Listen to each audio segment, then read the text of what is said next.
ಕೃಷಿ ಇಲಾಖೆ ವತಿಯಿಂದ ಕಳಪೆ ತೊಗರಿ ಬೀಜಗಳನ್ನು ವಿತರಿಸಿದ್ದನ್ನು ಖಂಡಿಸಿ ಇಂದು ವಿಜಯಪುರದ ಜಿಲ್ಲಾಧಿಕಾರಿಗಳ ಆವರಣದಲ್ಲಿ ಅಖಂಡ ಕರ್ನಾಟಕ ರೈತ ಸಂಘದ ವತಿಯಿಂದ ಪ್ರತಿಭಟನೆ ಮಾಡಲಾಯಿತು. ಇದೇ ಸಂದರ್ಭದಲ್ಲಿ ಮಾತನಾಡಿದ ರೈತ ಮುಖಂಡ ಅರವಿಂದ ಕುಲಕರ್ಣಿ ಅವರು ಕೃಷಿ ಇಲಾಖೆ ವಿರುದ್ಧ ಕಿಡಿಕಾರುತ್ತಾ ಕೃಷಿ ಇಲಾಖೆ ಮೂಲಕ ವಿತರಿಸಿದ ಕಳಪೆ ತೊಗರಿ ಬೀಜ ವಿತರಣೆ ಮಾಡಿರುವುದರಿಂದ ಗಿಡ ಮಾತ್ರ ಬೆಳೆದು ಕಾಯಿ ಮಾತ್ರ ಬೆಳೆಯದೆ ರೈತರಿಗೆ ಇದರಿಂದ ಹಾನಿಯಾಗಿದ್ದು, ಆದ್ರಿಂದ ತೊಗರಿ ಬೀಜ ವಿತರಿಸಿದ ಕಂಪನಿಗೆ ಪರಿಶೀಲನೆ ಮಾಡಿ ಕೃಷಿ ಇಲಾಖೆಯಿಂದ ಬೀಜ ವಿತರಿಸಿದ್ದು ಇದು ಅಧಿಕಾರಿಗಳ ಬೇಜವಾಬ್ದಾರಿತನ ಎದ್ದು ಕಾಣುತ್ತಿದೆ ಎಂದು ಕಿಡಿಕಾರಿದ ಅವರು ಕೂಡಲೇ ಅವರ ವಿರುದ್ಧ ಕಾನೂನು ಕ್ರಮ ಜರುಗಿಸಬೇಕು ಎಂದು ಆಗ್ರಹಿಸಿದರು.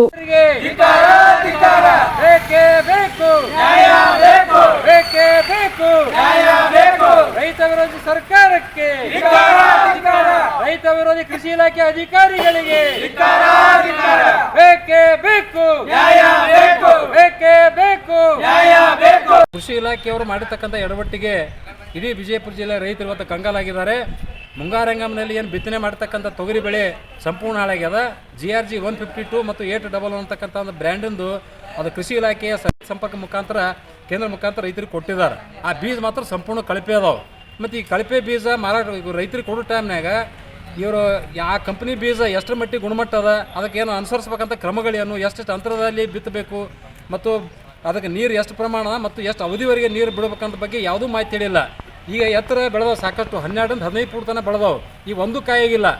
ಈಗ ರೈತರು ಅದನ್ನು ಕೇಳಿದ ತಕ್ಷಣ ಅವ್ರು ರೈತ ಸಂಪರ್ಕ ಕೇಂದ್ರ ಹೇಳ್ತಾರೆ, ನೀವು ಹ್ಯಾಂಗೆ ಮಾಡಿಲ್ಲ, ಹೀಗೆ ಮಾಡಿಲ್ಲ, ನೀವು ಕೆಲವೊಂದು ಕ್ರಮಗಳನ್ನು ಅನುಸರಿಸಬೇಕಾಗಿತ್ತು, ಅದನ್ನು ಮಾಡಿಲ್ಲ, ಅದಕ್ಕೆ ಬೆಳೆದಿಲ್ಲ, ನಾವೇನು ಮಾಡತಕ್ಕಂಥ ಒಂದು ಹಾರಿಕೆ ಉತ್ತರ ಇಲಾಖೆಯವ್ರು ಕೊಡ್ತಾರೆ.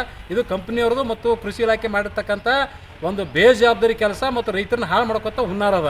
ಪ್ರತಿಯೊಂದು ಹಂತದಲ್ಲಿ ಕೃಷಿ ಇಲಾಖೆ ಯಾಕೆ ಸಂಪೂರ್ಣ ದಾರಿ ಬಿಟ್ಟಾರೆ. ಇವತ್ತು ಲಕ್ಷಾಂತರ ಎಕರೆ ಜಮೀನಲ್ಲಿ ರೈತರು ಇದೇ ಬೀಜನೇ ಬಿತ್ತಾರೆ. ಇದು ಯಾರು ಜವಾಬ್ದಾರಿ? ಇದೆಲ್ಲ ಹಾಳಾಗಿದ್ದ ಕಂಪನಿಯವ್ರಿಗೆ ಇದಕ್ಕೆ ಹೊಣೆಗಾರರು. ಇದೇನು ಬೀಜ ಹೊರಗಡೆ ತರಬೇಕಾಯ್ತಂದ್ರೆ ಇದಕ್ಕೇನು ಬೀಜ ನಿಗಮ ಇರ್ತದೆ, ಅಲ್ಲಿ ಲ್ಯಾಬ್ ಟೆಸ್ಟ್ ಮಾಡೋಕೆ ನಿಯಮ ಅದ. ಲ್ಯಾಬ್ ಟೆಸ್ಟ್ ಮಾಡಿ ಅದು ಓಕೆ ಇತ್ತಂದ್ರೆ ಮಾತ್ರ ಕೊಡ್ಬೇಕು ಹೊರಗಡೆ ಅದನ್ನು. ಮತ್ತು ಇವ್ರು ಹೆಂಗೆ ಯಾವ್ದ್ರ ಮೇಲೆ ಕೊಟ್ಟರು, ಯಾವ ರೀತಿಯ ಗುಣಮಟ್ಟದ ಕೊಟ್ಟರು, ಇದ್ರ ಬಗ್ಗೆ ಸಂಪೂರ್ಣ ತನಿಖೆ ಆಗಬೇಕು. ಇಡೀ ಜಿಲ್ಲೆಯಾದ್ಯಂತ ರೈತರ ಜಮೀನಿಗೆ ಹೋಗಿ ಸಮೀಕ್ಷೆ ಮಾಡಿ ಎಲ್ಲೆಲ್ಲಿ ಎಷ್ಟೆಷ್ಟು ಪ್ರಮಾಣದಲ್ಲಿ ಎಷ್ಟು ಎಕರೆದಲ್ಲಿ ಬಿತ್ತಿದಾನೆ ಜಮೀನು, ಎಷ್ಟು ಹಾಳೆ ಆಗೈತೆ ಅನ್ನೋ ಬಗ್ಗೆ ಸರ್ಕಾರ ಅದನ್ನು ಸಮೀಕ್ಷೆ ಮಾಡಿ ಸೂಕ್ತ ಪರಿಹಾರ ಕೊಡಬೇಕು. ಕಂಪ್ನಿ ವತಿಯಿಂದ ಪರಿಹಾರ ಕೊಡಿಸ್ಬೇಕು. ಏನು ರೈತರಿಗೆ ಮೋಸ ಮಾಡಿದಾರೆ ಆ ಕಂಪನಿಯನ್ನು ಕಪ್ಪು ಪಟ್ಟಿಗೆ ಸೇರಿಸಿ ಅವ್ರ ಮೇಲೆ ಕಾನೂನು ಕ್ರಮ ಜರುಗಿಸ್ಬೇಕಂತ ನಾವು ಸಮಾಧಾನಪಡಿಸ್ತೀವಿ. ಮತ್ತು ಈ ಕೃಷಿ ಇಲಾಖೆ ಮೇಲೆ ಏನು ಕ್ರಮಕ್ಕೆ? ಕೃಷಿ ಇಲಾಖೆಯವ್ರಿಗೂ ಕೂಡ ಇದು ಬೇಜವಾಬ್ದಾರಿ ಅದ. ಅಂದ್ರೆ ಬಹುತೇಕ ನನಗನ್ಸಕತ್ತ ಕಂಪನಿಜರಿಗೂ ಕೂಡಿ ಶಾಮೀಲಾಗಿ ಈ ರೇಲಿ ಭ್ರಷ್ಟಾಚಾರದಾಗ ಇದು ತೊಡಗ್ಯಾರ. ಅದು ಬಹುತೇಕ ಲೂಟಿ ಮಾಡೋರು ಅವ್ರ ಕಡೆಯಿಂದ ಹಣ ತೊಗೊಂಡೇ ಇದು ರೀತಿ ಮಾಡಿದಾರೆ. ರೈತರು ಸುಳ್ಳು ಯಾಕೆ ಕೇಳಬೇಕು? ಇವರು ಇಲ್ಲ ಒಳ್ಳೇದದ, ಇದು ಯಾವುದೇ ರೀತಿ ಸಿಡಿ ಆಗಂಗಿಲ್ಲ, ಯಾವುದೇ ರೋಗ ಬರಲ್ಲ ಅಂತೇಳಿ ರೈತರು ನಮಗೆ ತೊಗೊಂಡಾರ. ಅಂದರೆ ಈಗ ಕೊಡೋಕ್ಕಿಂತ ಮುಂಚೆ ಕೃಷಿ ಇಲಾಖೆದವ್ರು ಹೇಳಿದ್ರ ಇದಕ್ಕೆ ಯಾವುದು ರೋಗ ಬರಲ್ಲ? ಅವ್ರು ಹೇಳಿದವ್ರು ಸಿಡಿ ಆಗಂಗಿಲ್ಲ, ಸಿಡಿ ರೋಗ ಬರ್ತದೆ, ಸಿಡಿ ರೋಗ ಆಗಂಗಿಲ್ಲ ಅಂತ ತೊಗೊಂಡ್ಬಿಟ್ಟಾರೆ ರೈತರು. ಇದು ತಪ್ಪು ಮಾಡಿದ್ದು ಪ್ರಥಮ ಕೃಷಿ ಇಲಾಖೆಯವರು. ಅವರೇ ಇದನ್ನು ಹೇರುವಂಥ ಹೊಣೆಗಾರರು. ಯಾವ ಅಧಿಕಾರಿಗಳು ಇದನ್ನು ಹೇಳಿದಾರೆ ಅವ್ರನ್ನ ಅಮಾನತು ಮಾಡಬೇಕಿಲ್ಲ, ನೌಕರಿ ಕಿತ್ತಾಕ್ಬೇಕಂತ ಒತ್ತಾಯ ಪಡಿಸ್ತೀವಿ. Shashi, on spot news, Vijayapura. Kamareddy ortho ಮತ್ತು ಟ್ರಾಮಾ ಕೇರ್ ಆಸ್ಪತ್ರೆ, ಕಲಬುರಗಿ.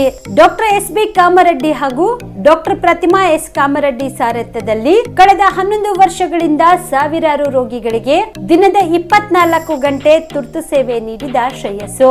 ಆರ್ಥೋ ಚಿಕಿತ್ಸೆಗೆ ನುರಿತ ವೈದ್ಯರ ತಂಡ, neuro surgery, joint replacement surgery, interventional pain clinic, plastic surgery, facial maxillo surgery, ದಿನದ 24 ಗಂಟೆ ಲ್ಯಾಬ್ ಸೌಲಭ್ಯ, ದಿನದ 24 ಗಂಟೆ ಮೆಡಿಕಲ್ ಸೌಲಭ್ಯ, ಡಿಜಿಟಲ್ ಎಕ್ಸ್ರೇ, ದಿನದ 24 ಗಂಟೆ ಬ್ಲಡ್ ಬ್ಯಾಂಕ್ ಸರ್ವಿಸ್, ದಿನದ 24 ಗಂಟೆ ಆಂಬ್ಯುಲೆನ್ಸ್ ಸೌಲಭ್ಯ.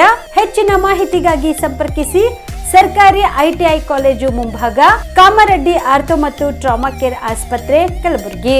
Phone number 084722566163.